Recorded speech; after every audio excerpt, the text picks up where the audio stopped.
Assalamualaikum warahmatullahi wabarakatuh.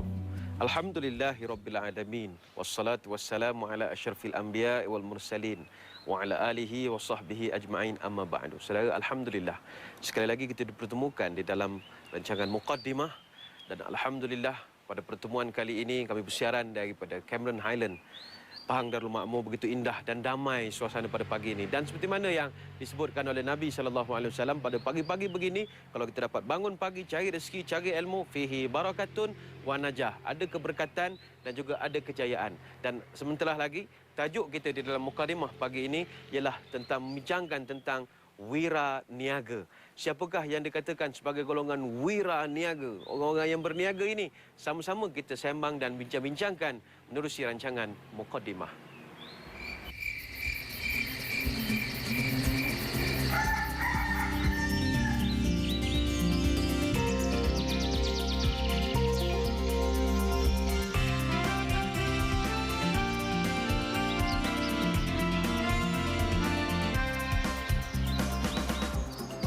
Saudara, tajuk wira niaga ini barangkali agak jarang kita bincangkan atau jarang diketengahkan istilah ini. Wira niaga merujuk kepada golongan peniaga kita, usahawan kita, bahawa bidang yang mereka ceburi itu bukan suatu bidang yang main-main, tapi memerlukan suatu jiwa yang ada benar-benar perjuangan demi mengangkat martabat ekonomi ummah.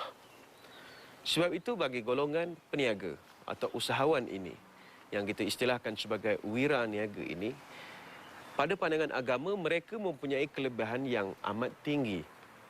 Pertama, kita melihat kelebihan orang yang menceburi diri dalam bidang bisnes atau perniagaan. Yang pertama, rezekinya dijamin lebih banyak berbanding dengan orang yang makan gaji. Itu sudah dijanjikan. Bahkan Nabi SAW memberikan perumpamaan bahawa dalam sehari Allah Ta'ala turunkan 10 rezeki kepada manusia. Daripada 10 rezeki itu, 9 daripadanya adalah untuk orang-orang berniaga. Hanya satu bahagian saja diberikan kepada orang-orang yang makan gaji. Maknanya mafhum hadis ini, kalau orang makan gaji tapi hidupnya kaya raya, pasti ada sesuatu yang tidak kena. Tetapi sebaliknya juga, kalau orang berniaga tak kaya-kaya pun ada juga yang tak kenanya. Maksudnya artinya orang yang makan gaji dengan orang berniaga, perbezaan rezeki mereka itu sangat luar biasa tingginya. Ada orang berniaga kadang-kadang sehari dia boleh dapat RM3,000 sehari. Tetapi bagi orang makan gaji ada yang sebulan baru dapat RM3,000. Itu perbezaan yang pertama. Yang kedua, kelebihan orang yang berniaga ini ataupun usahawan-usahawan kita ini, yang keduanya ialah orang berniaga darjatnya diangkat oleh Allah Subhanahu Wa Taala.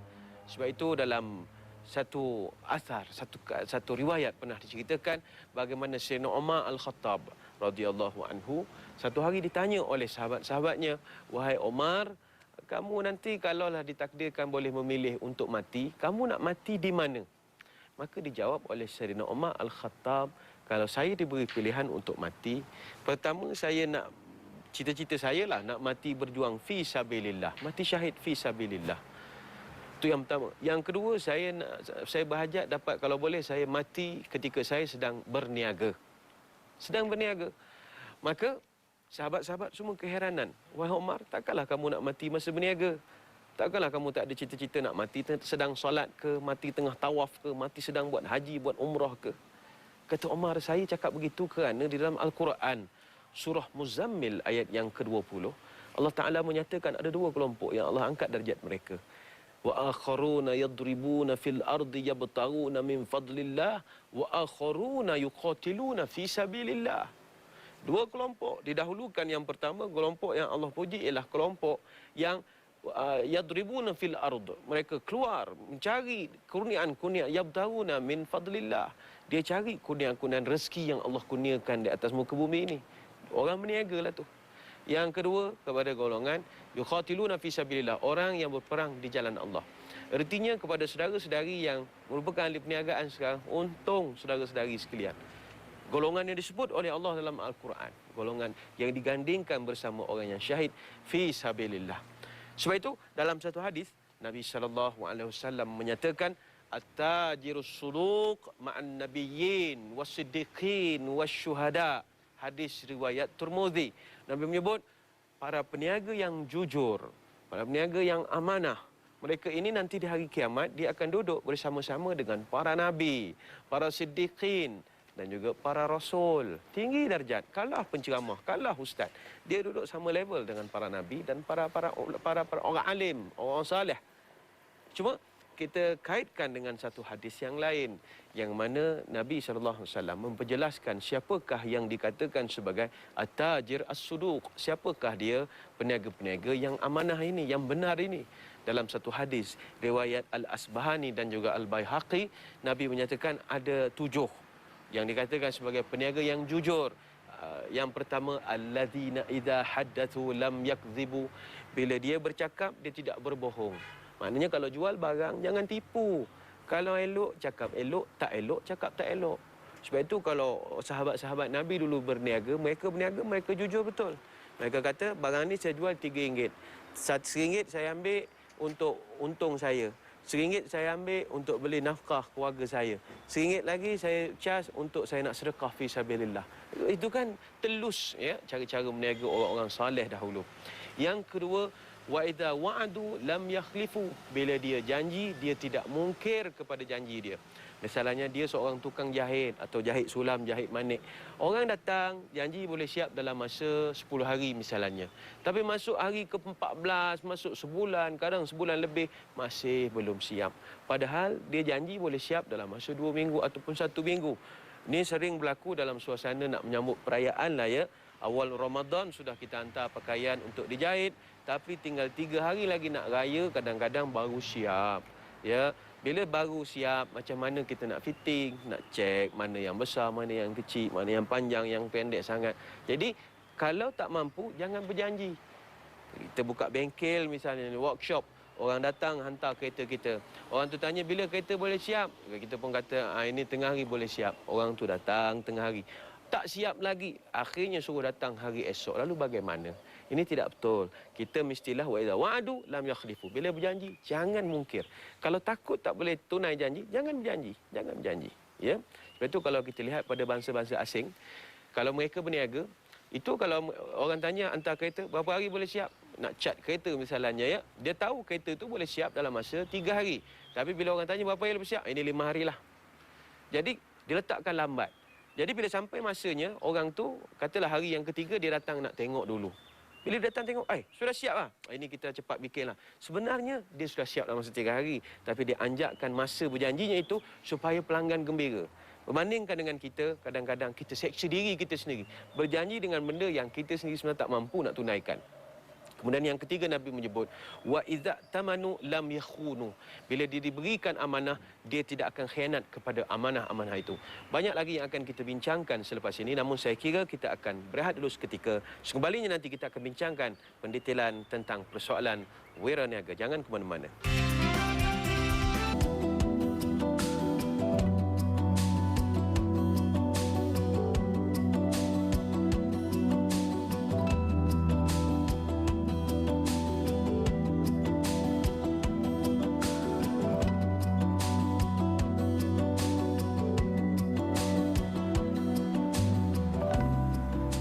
Kembali bersiaran di dalam rancangan Muqaddimah.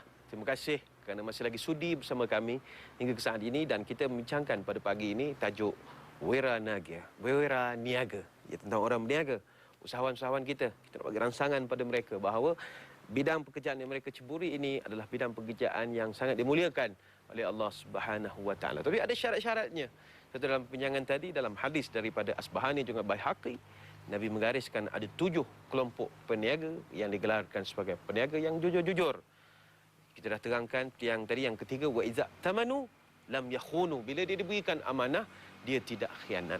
Kemudian yang keempat, kata Nabi, golongan yang dikatakan sebagai peniaga yang jujur ini ialah wa idza ba'u lam yabdahu.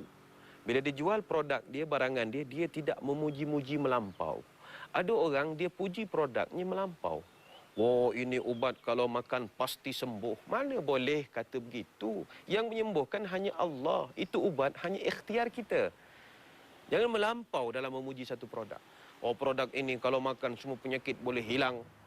Ada orang kena HIV makan pun jadi sihat. ada orang kencing manis, sudah mau potong kaki, makan terus sehat. Oh, ini puji-pujian yang melampau. Boleh saja testimoni tidak ada masalah, tapi jangan puji melampau. Sebagai umat Islam, di mana perkataan-perkataan insya-Allah kita, kalimat-kalimat izin Allah dengan kehendak Allah? Di mana Allah di dalam perniagaan kita? Jadi jangan puji cara melampau. Ialah kalau kita melihat orang berniaga tu macam-macam lah keedahannya ya. Kalau yang jual tepi jalan, cara tepi jalannya, memuji melampau-lampau lah, menyumpah-nyumpah macam-macam lah. Ya, bersumpah dengan nama Allah, biar roboh kota Paris, biar murah asal laris, macam-macam lah. Asalkan produknya itu laris. Kemudian seterusnya yang kelima, wa idashtaru lam yadmu. Kalau dia mengambil stok barang, dia tidak akan cerca barang itu kepada pembekal. Kemudian seterusnya yang keenam, wa idza kana lahum lam yusiru. Bila dia berniaga, dia ini tidak menyusah-nyusahkan kepada pelanggan ataupun kepada pihak-pihak lain, pembekal misalnya. Kemudian yang ketujuh, wa idza kana alaihim la yumatilun. Dan kalau dia ada urus niaga dengan dia, dia tidak suka menangguh-nangguhkan pembayaran. Ini 7 golongan yang disebutkan sebagai at-tajir as-suduq. Para peniaga, usahawan yang dikatakan usahawan yang jujur dan amanah. Sebab itulah tuan-tuan sekalian, secara umumnya dalam Islam, urus niaga itu atau perniagaan itu adalah benda yang harus, benda yang mubah harus. Tetapi boleh berubah hukumnya menjadi haram tatkala ada 4 unsur. Ini perlu hati-hati. Yang pertama, dalam urus niaga Islam ini jangan ada riba. Tak boleh ada riba. Yang kedua, jangan ada gharar. Gharar ini maknanya penipuan, tipu. Kita tipu orang. Makanan itu dah basi, tapi kita kata elok. Atau buah tu dah buruk, kita kata molek. Ini tidak boleh, ini tipu. Yang ketiga, darar. Apa arti darar? Dia merugikan kepada pelanggan. Ataupun perniagaan itu menzalimi kepada pihak yang kedua atau pihak yang ketiga. Ini juga tidak boleh. Atau kita jual benda-benda yang boleh menyebabkan orang jadi mudarat. Itu juga tidak dibenarkan. Jual dadah misalnya, itu tidak boleh sebab mudarat. Kemudian yang keempat, perniagaan dalam Islam ini mestilah jauh daripada al-jahalah. Apa artinya? Tidak telus. Tidak telus bagaimana? Ada orang berniaga, tengok dia jual macam jual barang. Tapi sebenarnya nak cari ahli, nak cukup orang. Itu jual orang, bukan jual barang. Kalau mau jual orang, jual saja orang, jangan jual barang. Kalau jual orang, jual saja orang, jangan jual barang. Jual barang, jual saja barang, jangan jual orang. Meniaga spekulasi misalnya, meniaga benda yang belum tentu ada. Contoh, jual ikan kembung sekilo di dalam laut di pantai Teluk Cempedak. Bendanya tidak ada, tetapi ini disebut sebagai tidak berapa transparan. Perniagaan yang ada udang di sebalik batu, tidak tulus, mulus, kudus dan transparan. Ini juga tidak dibenarkan. Kalau barangnya A lah barangnya. Kalau B lah barangnya. Ini tidak. A ke B, entah ada masa A, ada masa B. Ini dia jahalah, dia mengelirukan. Ini juga dalam Islam tidak boleh ada perniagaan yang bersifat begini. Sebab itu dalam Islam, saudara-saudari sekalian, antara perkara yang kita kena ambil perhatian ialah yang pertama, seorang mukmin Muslim yang ingin menjadi wiraniaga, nombor satu syarat dalam perniagaan Islam ini ialah kita tidak boleh jual benda-benda haram. Benda haram kita tidak boleh jual. Misalnya minuman keras, arak kita tak boleh jual. Khinzir, daging babi kita tidak boleh jual. Ada juga saudara-saudara kita yang bila kita tanya kenapa awak jual arak, katanya saya tidak jual, niatnya saya tidak jual untuk orang Islam. Saya niat jual untuk orang bukan Islam. Lalu ingin kita perjelaskan pada kesempatan pagi ini, apa saja benda yang haram walaupun untuk non-Muslim tetap saja haram. Sebab itu ada satu kisah yang agak panjang yang insya-Allah pada kita akan berehat selepas ini akan saya ceritakan tentang bagaimana seorang sahabat pernah nak bertanya pada Nabi tentang hadiah bekas air yang berisi arak. Tetapi Nabi tidak benarkan dia jual, Nabi tidak benarkan dia niaga dan sebagainya lagi. Tapi kita akan berehat dulu seketika. Sekembalinya nanti kita akan sambung tentang kisah bagaimana Nabi melarang kita menjual benda-benda yang haram. Temu sampai sini, jangan ke mana-mana.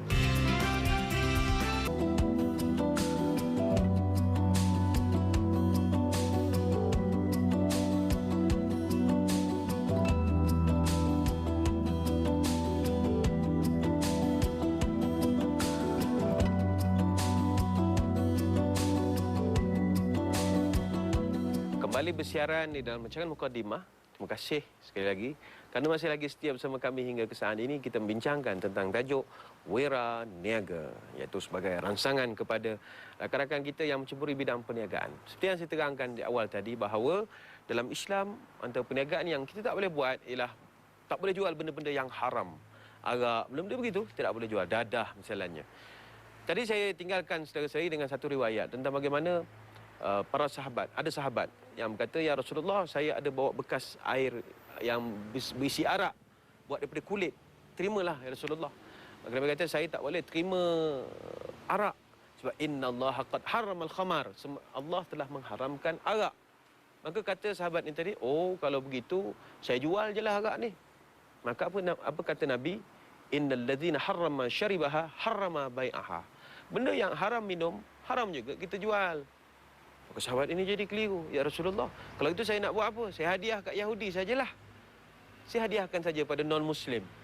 Maka kata Nabi, "Innal ladzi harrama bai'aha wa syaribaha harrama an tukramul yahud." Benda yang diharamkan beli, diharamkan minum, diharamkan kita jual misalnya, maka itu juga haram kita jadikan sebagai hadiah kepada orang Yahudi atau apa-apa bangsa yang lain pun. Maka sahabat yang tanya, "Habis Rasulullah, saya nak buat apa dengan bekas berisi arak ini? Bagi hadiah tak boleh, jual tak boleh, nak bagi pada orang Yahudi tak boleh, apa nak buat?" Maka Nabi kata, "Idhab fashnaha 'alal batha." Maknanya Nabi kata, pergilah kamu ke arah jalan raya dan sembahlah arak itu, buang saja, jangan guna. Ini boleh kita jumpa dalam Musnad Al-Hamidi menceritakan tentang kisah ini. Maka iktibar kepada kita ialah jangan jual benda-benda yang haram walau apa alasan kita sekalipun. Market kita untuk non-Muslim lah dan pelbagai. Tak boleh adalah tidak boleh. Kemudian yang kedua, bila kita berniaga ini, jangan sekali-kali menipu. Tak boleh. Menipu ini tidak dibenarkan dalam perniagaan khususnya. Sebab itu dalam satu hadis daripada Imam Tirmizi, Nabi menyebut orang berniaga ni di hari akhirat nanti semua para peniaga akan dibangkitkan sebagai penjenayah di hari kiamat nanti. Semua orang berniaga ni semua akan dibangkit sebagai orang jahat kecuali 3 jenis peniaga. Nabi menyebut inna turjar yab'atsa yaumal qiyamah fujaron. Semua dibangkit sebagai penjenayah illa manittaqillah wal bir wasidq. Hadis riwayat Tirmizi. 3 kelompok orang berniaga saja yang akan dibangkitkan sebagai orang bersama Nabi. Pertama siapa? Yang takwa kepada Allah, orang yang buat baik. Dan yang ketiga, orang yang benar, tidak menipu pelanggan, tak boleh. Sebab itu kena sidq, kita kena ada sifat benar, jujur dan amanah. Itu sebab dalam niaga ini Nabi pernah menegur seorang sahabat yang menjual makanan yang agak basi. Lalu Nabi menyebut, "Man ghasya falaisa minna." Hadis riwayat Muslim. Siapa menipu, maka itu bukan daripada golongan kami. Orang Islam, dia takkan tipu sesama Islam. Itu yang kedua. Yang ketiga, dalam adab kita berniaga ini ialah jangan sorok barang-barang keperluan. Khususnya barang keperluan umat-umat Islam, itu tidak boleh kita sorokkan. Gula, makanan asas, beras dalam konteks negara kita, susu misalnya, itu tidak boleh disorokkan. Barang-barang keperluan, iftikhar, itu tidak dibenarkan. Kemudian yang keempat, tidak boleh bersumpah bohong di dalam nak melariskan perniagaan kita. Itu sebab dalam satu hadis Nabi menggambarkan orang-orang yang menyumpah-nyumpah, menyebut-nyebut nama Allah dalam perniagaan ini sebagai orang yang lalai dan akan dihina oleh Allah Subhanahu wa taala, iaitu golongan ja'alallahu bida'atihi yabi'u biyaminihi wa yashtari biyaminihi. Orang yang menjadikan Allah sebagai barang dagangan. Dia nak jual ubat kuat, tapi Allah pula jadi pertaruhan. Allah seolah-olah jadi saksi dalam pelarisan produk dia. Ini tidak benarkan. Kalau mampu dalam berniaga, nak lariskan perniagaan, jangan jual nama Allah. Artinya jangan sebut, "Demi Allah, ini ubat kalau makan jadi sihat." Jangan. Jangan babitkan sumpah-sumpah dengan Allah dalam perniagaan kita. Dalam hal lain, itu cerita lain pula. Kemudian, yang kelima, dalam perniagaan ini kita tidak boleh meninggikan harga. Khususnya dalam hal-hal harga-harga yang ada kaitan dengan orang-orang Islam. Itu tidak dibenarkan. Sebagai contoh, kita berniaga dan kita monopolilah produk tersebut dalam negeri atau dalam negara. Dan produk itu menjadi keperluan kepada orang-orang Islam khususnya. Apatah lagi keperluan untuk mereka menunaikan ibadah. Lalu kita tinggikan harganya itu sehingga menyebabkan orang Islam khususnya tidak mampu untuk mendapatkan servis, perkhidmatan ataupun produk itu. Maka ini juga kelompok yang juga dicela dalam agama.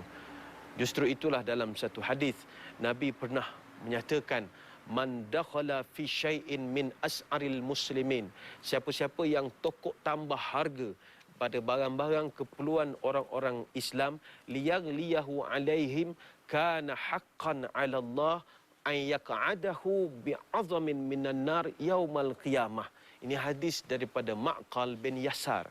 Nabi menyebut siapa-siapa yang tokok tambah harga barang-barang keperluan orang Islam, nanti Allah akan hinakan dia, seksakan dia di hari akhirat nanti, di hari kiamat. Maka jangan kita menaik-naikkan harga suka-suka hati.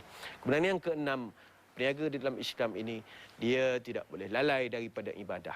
Sebab itu kita orang Islam eloklah kalau selepas solat subuh, kita terus pergi saja buka ke perniagaan kita. Ada orang dia berniaga di pasar-pasar raya, kedainya buka pukul 10, pukul 11, akhirnya solat subuh ditinggalkan. Ini semua adalah perkara-perkara yang tidak betul. Sepatutnya kita jangan kerana perniagaan kita lalai. Ada orang dia tak nak sembahyang subuh kerana subuh kan tak sembahyang zuhur sebab masa itu ramai orang rehat office hour nak beli barang. Ada orang dia berniaga pasar malam, maghrib dia tinggalkan sebab maghrib lah orang paling ramai sekali membeli barang. Jadi tidak boleh lalai dalam ibadah. Tidak boleh lalai dalam tanggungjawab. Anak isteri jangan kita tinggalkan. Kemudian yang terakhir, yang ketujuh, hendaklah dalam perniagaan ini kita jangan lupa zakat dan juga sedekah. Ingatlah, barangkali kita tidak digunakan kekayaan oleh Allah kerana kita kurang berzakat, kurang bersedekah. Maka kalau ingin catatkan keuntungan luar biasa dalam perniagaan kita, cuba-cubalah kita minta dengan Allah. Ya Allah, kalau saya dapat keuntungan, saya berniat untuk bayar zakat sebanyak 1 juta. Bayar 1 juta baru 2.5 daripada keseluruhan pendapatan kita. Maka kalau kita minta demikian, insya-Allah Allah akan beri. Mungkin kita tak dapat selama ini sebab kita tidak pernah minta. Maka minta, insya-Allah Allah akan bagi. Mudah-mudahan sembang-sembang kita pagi ini memberi manfaat kepada kita bersama untuk kita menjadi para peniaga yang digelarkan sebagai wira niaga. Aku lu qauli hadza wa astaghfirullahal azim li wa lakum. Wassalamualaikum warahmatullahi wabarakatuh. Wallahu a'lam.